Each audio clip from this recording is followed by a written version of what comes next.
That's my contact information, and you're free to share this slide deck with anyone who'd like it. And again, if you'd like me to come do a presentation for your organization or train your staff, that is my job. My time is free to you. You never get charged for my time. If you see any documentation showing that calls are 7 to 10 cents a minute, that's absolutely true, but the government pays that on your behalf, so don't be concerned if you see that messaging. You're not going to pay for that. So, any questions? Are regular citizens allowed to use this service you're offering right now?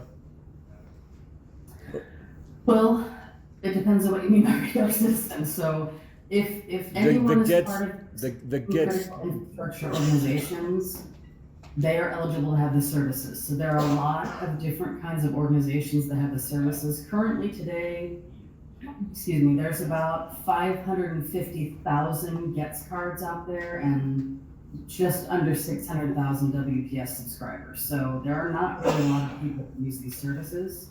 The goal is to get 10 million users, and there's testing that's done regularly at every major event that occurs. So, the Boston Marathon's coming up and a lot of other things like that, where these services are tested. Literally, someone goes out with a backpack and different cell phones, and they test the services to make sure that they're not overloading the system, and so far there's not been any issue. But no, the average citizen cannot apply to have these services. When you apply to get the services as an organization, the Service Center actually does do a vetting process to make sure that you're qualified.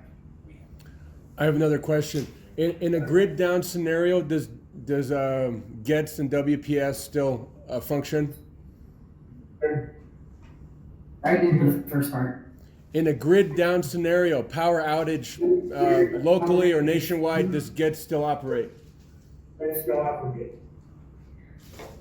I guess it would depend on if you have a phone signal. I mean, if the power's out and you have no phone service, then no. I mean, GETS and WPS are only going to work if you have the ability to make a phone call or you have some cellular connectivity. So it doesn't create that for you. But maybe I'll elaborate. In a scenario where maybe the nation would experience an EMP or a coronal mass ejection, which would wipe out circuits and microchips, is WPS and GETS hardened against that sort of scenario? No, because it'll be us that's carrying that signal. So there's no backup to GETS? Not if you lose, not if you lose a circuit. I don't think so. Maybe there should be.